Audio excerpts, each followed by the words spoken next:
আমিরে জামাতের নির্বাচনী এলাকায় বিএনপি জামাতের বিরুদ্ধে চূড়ান্ত সীমা অতিক্রম করেছে। দর্শক, জামাতের নেতাকর্মীদের উপর মসজিদে আটকে রেখে নৃশংসভাবে হামলা করেছে বিএনপি আমিরে জামাতের নির্বাচনী এলাকায় মিরপুরে। জামাতের নারী নেত্রীদের উপর হামলা চেষ্টা হয়েছে, তাদের হেনস্থা করা হয়েছে। ঘটনার সূত্রপাত এটা নিয়ে। জামাত নেতাদের মোবাইল চুরি করেছে বিএনপির চোরেরা। নামাজি ছেলেদেরকে মসজিদের ভিতর জিম্মি করে তারপরে পেটানো হয়েছে।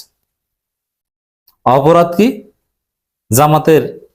মহিলা জামাতের লোকজন নাকি কোন বিএনপি নেতার কোন চোরের বাড়িতে নাকি ভোট চাইতে গেছে। বিএনপি এবং আওয়ামী লীগের মধ্যে তো আমরা কোনো পার্থক্য দেখছি না। এর প্রতিবাদ করতে হবে। হ্যাঁ, বিএনপি অলরেডি পিছু হটতে শুরু করেছে। জামাত শিবির কঠিন প্রতিবাদ করেছে, ছাড় দেয়নি এবং বিএনপি পিছু হটতে শুরু করেছে। তারা পিছু হটতে বাধ্য হবে। তারা মোবাইল চুরি করে নেতাকর্মীদের গায়ে হাত দিয়ে রক্ষা পাবে না, কড়ায় গন্ডায় জবাব দিতে হবে।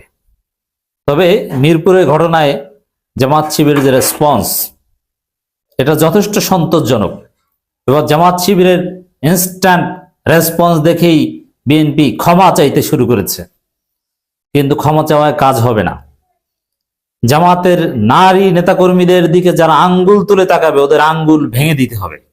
এই প্রতীকী অর্থে বললাম, এর চূড়ান্ত বিহিত করতে হবে। কোনো নারী নির্যাতন বাংলাদেশে সহ্য করা হবে না। পুরো বাংলাদেশে জামাতের প্রত্যেক জনশক্তিকে প্রতিজ্ঞা করতে হবে, এদেশের নারীদের সম্মান রক্ষার্থে যারা নারীদের দিকে আঙ্গুল তুলবে তারা প্রয়োজনে সে আঙ্গুল ভেঙে ফেলবে। এবং বাঁশের লাঠিতে তেল দিয়ে রাখেন, আমি বললাম, একদিন রিয়ালাইজ করবেন এই বিএনপি সন্ত্রাসীরা যেহেতু ওরা গণবিচ্ছিন্ন, ওদের জনসমর্থন নাই, ওদের কাছে আছে 2-4টা অবৈধ ভোতা অস্ত্র এবং কিছু পেশি শক্তি দেখানোর চেষ্টা করে, আসলে ওদের পেশি শক্তিও নাই। ওদের সাথে আছে শুধু বুইরা খাটাস, মোটা প্যাট, লাথি একটা দিলে ওরা শুয়ে পড়বে। জামাতের সাথে শিবিরের সাথে আছে জেনজি, 18 বছর থেকে 30 বছরের টকবগে যুবক। অতএব ওরা পারবে না। কিন্তু এই গণবিচ্ছিন্ন দল, জনবিচ্ছিন্ন বিএনপি, তাদের শেষ ভরসা সন্ত্রাস। অতএব সন্ত্রাসকে শায়েস্তা করার জন্য বাঁশের লাঠিতে তেল দেন, কাজে লাগবে। একটু প্রস্তুতি নিন, ওরা চোরের মতো পালাবে, কারণ ওরা চোর। মসজিদের ভিতর জিম্মি করে এরপরে হামলা করা হয়েছে জামাত শিবির নেতাকর্মীদের উপর। হামলায় যারা আহত হয়েছে তাদের প্রত্যেকের ছবি আমরা পেয়েছি। এক একজনকে ভয়ানকভাবে পেটানো হয়েছে। এটা ছোটখাটো কোনো ধাক্কাধাক্কি নয়। 16 জন আহত হয়ে হসপিটালে ভর্তি হয়েছে। জামাতের সিনিয়র নেতারা যখন এ বিষয়টা টের পেয়ে এলাকায় গেলেন, তখন তাদেরকেও লাঞ্ছিত করা হয়েছে এবং তাদের মোবাইল চুরি করেছে এই চোরেরা। বিএনপি জাতীয়তাবাদী চোর পার্টি, 10% চোর, খাম্বা চোর না, খাম্বা চোর না, সরি, খাম্বা রাখে বাকিগুলো চুরি করে। এটা হচ্ছে বিএনপি। চোরের গোষ্ঠী চোর, নেতা চোর, কর্মী চোর, মোবাইল চোর, সাইকেল চোর, মোটরসাইকেল চোর। একটু মিনিমাম কার্টেজি তো থাকে গণতন্ত্রে বিশ্বাস করলে। যেটা আমিরে জামাত একটা দলের প্রধানের এলাকা, তারেক রহমানের এলাকায়, বগুড়ায় তারেক রহমান হেরে যেতে পারে, ঢাকা 17 হেরে যেতে পারে, বলা যায় না। যদিও ইউনুসের একটা মেটিকুলাস ডিজাইনের অংশ হিসেবে দলের প্রধানদের পার্লামেন্টে নিবেন, হোয়াট এভার, এটা আলাদা আলোচনা, এটার মধ্যে এটা ঢুকাতে চাই না। তো এখানে তারেক রহমানের আসনে জামাতকে নির্বাচনের প্রচারণায় চালাতে দেবে না, খালেদা জিয়ার আসনে, এইসব কথাবার্তাও কিন্তু বলেছে। কিন্তু জামাত চাইলে শক্ত জবাব দিতে পারত, কিন্তু জামাত কোনো জবাব দেয়নি।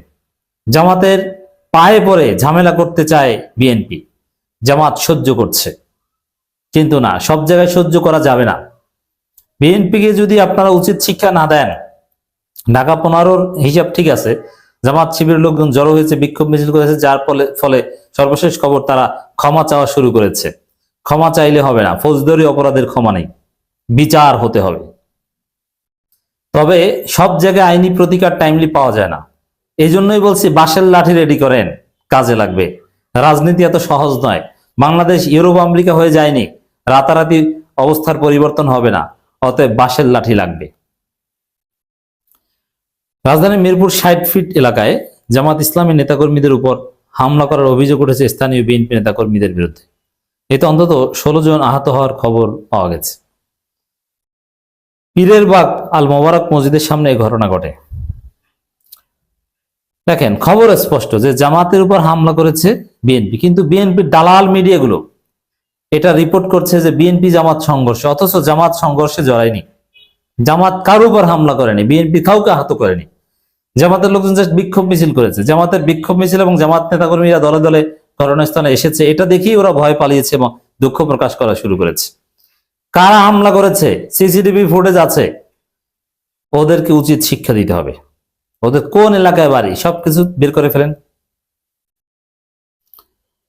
প্রত্যক্ষদর্শীরা জানান, মাগরিবের নামাজের পর মহিলা জামাত ইসলামের নেতাকর্মীদের উপর হামলা চালিয়েছে স্থানীয় বিএনপি নেতাকর্মীরা। দেখেন, এই যে ঘটনা, মহিলা জামাতের নেতাকর্মীদের উপর হামলা চালিয়েছে।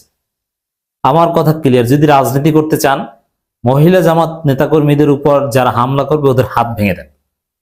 সারা বাংলাদেশে 10টা বিএনপি হাত ভেঙে দেন, হাতের উপর পাড়া দিয়ে কবজি থেকে হাত বিচ্ছিন্ন করে ফেলেন, হাতের হাড্ডি ভেঙে ফেলেন। 10টা থেকে 20টা বিএনপি নেতাকর্মীদের এরকম উচিত শিক্ষা দেন, তারপরে গাছের সাথে বেঁধে অথবা বিদ্যুতের খাম্বার সাথে বেঁধে পিটান, সারা বাংলাদেশে সন্ত্রাসী বাহিনী সোজা হয়ে যাবে। কিন্তু আপনি যদি কোথাও অ্যাকশন না নেন, তাহলে কিন্তু আপনি সুফল পাবেন না। অ্যাকশন নিতে হবে, এটা জায়েজ, এটা আইনগতভাবেও জায়েজ, পলিটিক্যালিও জায়েজ, শরীয়তও জায়েজ। বাংলাদেশের পলিটিক্যাল কালচার এটা এলাও করে। আত্মরক্ষার জন্য এটা করা যায়। জামাতের মহিলা নেতাকর্মীরা রাজনীতি করবে, রাজনীতি করে স্পেস ক্রিয়েটের জন্য, তাদের উপর যারা কোনো পুরুষ সন্ত্রাসীরা মহিলাদের উপর হামলা করবে আর তাকে আপনি পিটাবেন না, আপনি কাপুরুষ। এটা পলিটিক্যালি জামাতকে করতে হবে, পুরো জাতি আপনাকে বাহবা দিবে। কিন্তু আপনি যদি কিছু না করতে পারেন, আপনাকে ভোট দিবে না। জামাত যদি বিএনপি সন্ত্রাসীদেরকে বাঁশের লাঠি দিয়ে সোজা করতে না পারে, আপনাকে ভোট দেওয়া উচিত না। কেন উচিত না? আপনাকে ভোট দিব, আপনি তো আমাকে রক্ষা করতে পারবেন না, আপনি তো আমাকে প্রোটেকশন দিতে পারবেন না, আপনাকে ভোট দিবে কেন?